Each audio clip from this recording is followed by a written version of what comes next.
continuación tenemos nuestra sección de El Mundo en Guerra. Saludamos ya a Bruno Navarro. Bruno, buenas noches. Buenas noches. Y empezamos, si te parece, hablando del que ha sido el tema del día a causa de esa condena a la tuitera Cassandra, a raíz de la cual Podemos pedía eliminar del Código Penal el delito de enaltecimiento del terrorismo, que, por cierto, según fuentes de Interior, ha permitido detener a 5 yihadistas. Por un lado, me gustaría preguntarte cómo ha permitido este delito detener a los yihadistas y, por otro, a tu juicio y con tus conocimientos sobre seguridad, ¿por qué es necesario que la apología del terrorismo esté tipificada penalmente?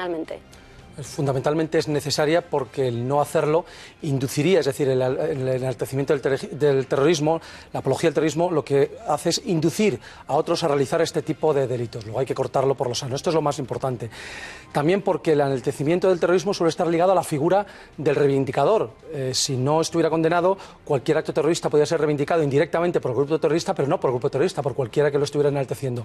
No es los casos recientemente que estamos viendo en la televisión ahora, pero es muy habitual en los grupos terroristas cuando no está penado. Y luego, fundamentalmente, y está así estipulado en el Código Penal, para proteger a las víctimas de esa humillación que se produce cuando los familiares o los propios afectados, si no murieron de actos terroristas, están siendo insultados y humillados permanentemente por esas declaraciones.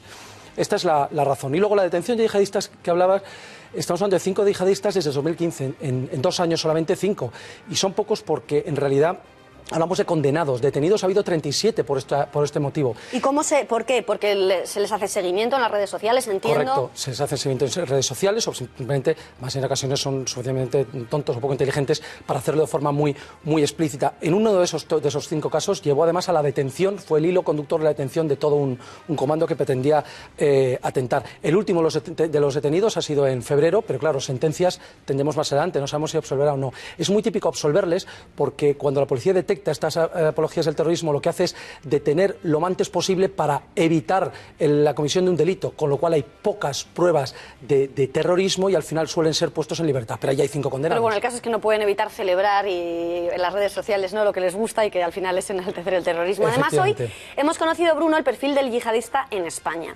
Se trata de hombres, de mujeres también, jóvenes, en paro, en el caso de ellas sin hijos normalmente, de segunda generación marroquí y autorradicalizados en las redes sociales. Esta es la descripción que hacen los expertos sobre este yihadista que está proliferando en nuestro país. ¿Coincides con esta descripción? Sí, hay matices, hay muchos estudios, hay que ver si están hablando de los que están detenidos, si están hablando en unos estudios son solamente del Estado Islámico, en el último del que hablamos generalmente se ha focalizado sobre todo en la mujer. Lo que es cierto es que la mayoría, el 90%, son hombres que son de 31 años, las mujeres más jóvenes naturalmente, casados y con hijos, las mujeres solteras, porque ¿Por qué naturalmente, casos, Bruno, dices? Perdona. Sí, se suelen coger más, radicalizar, se suelen captar más jóvenes y solteras y sin hijos, en muchos casos para poder lanzarlas al califato, enviarlas al califato y que puedan ser madres de futuros terroristas y que aquello perdure. Pero también, o sea, que se hace de una manera interesada, ¿no? El captar a un determinado rango de edad, pues cuanto más jóvenes en el caso de las mujeres mejor. Y los hombres tampoco igual. Y luego también no se deja de captar mujeres casadas porque hay que reconocer que en estas sociedades, si la madre es una radical islámica, toda la familia acaba yendo a Siria o cometiendo atentados. Tienen una gran fortaleza para radicalizar al resto de la familia, que hemos visto recientemente en determinadas detenciones donde las madres estaban enviando a sus hijos. Claro, pero entonces interesaría que también se captara a madres, ¿no? Digo yo, aunque sean más mayores, dices, bueno, es que tienen tal ascendente sobre toda su familia que nos interesa también porque captas a la madre y ya tienes a todo el clan. Correcto. Digamos que la mitad de las mujeres son jóvenes solteras y la otra mitad son casadas. Pero aún así, cuando se hace la media de edad es mucho más baja entre las mujeres que entre los hombres radicalizados y detenidos. Luego también que son españoles, pero los españoles son de Ceuta y Melilla, por lo tanto al final son de origen musulmán, y los extranjeros, que son la otra mitad de los radicalizados, son de origen marroquíes que están en España.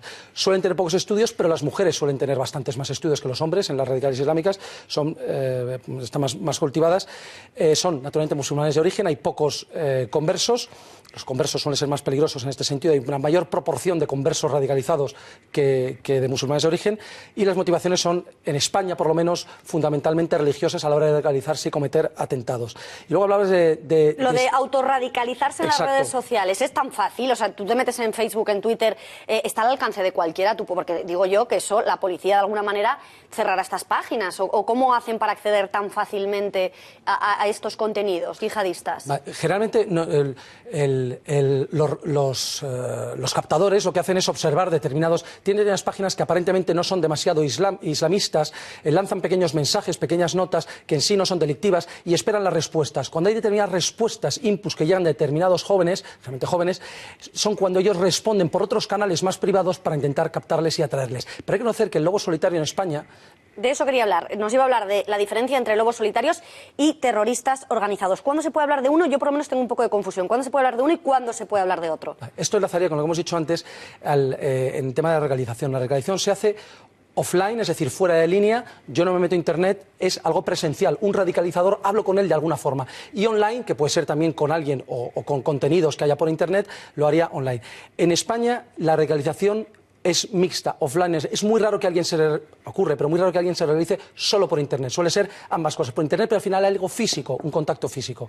El autorradicalizado, no. El lobo solitario, que se llama famoso, es menos usual, menos típico en España, y consiste en alguien que se radicaliza solo, sin otros compañeros, sin un radicalizador, exclusivamente por internet generalmente, y es muy, muy difícil detectarlo. Lo vemos en Europa.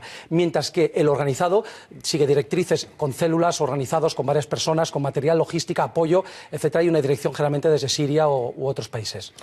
Bueno, Bruno, pues nos han quedado, como siempre, muchísimos asuntos en el tintero. Tenemos que hablar de un nuevo pueblo a tan solo 10 kilómetros de la Puerta del Sol.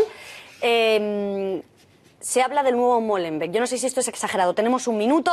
Me gustaría rápidamente, ¿podría ser esto un foco de un barrio musulmán como los barrios que existen ya, esas no-go zones en Londres, en Bruselas?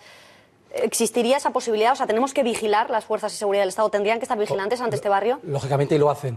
Tenemos ya casos en España, tenemos en Ceuta y Melilla, tenemos barrios que son auténticos Molenbeek, tenemos algunos lugares en Barcelona, tenemos algunos en Madrid, y esto que estamos hablando de una zona de la Cañada Real, que es absolutamente marroquí, casi en su exclusividad, es un potencial foco. No digo que lo esté siendo ahora mismo, pero sí que ha habido ya detenciones y sí que ha habido una operación antiyihadista.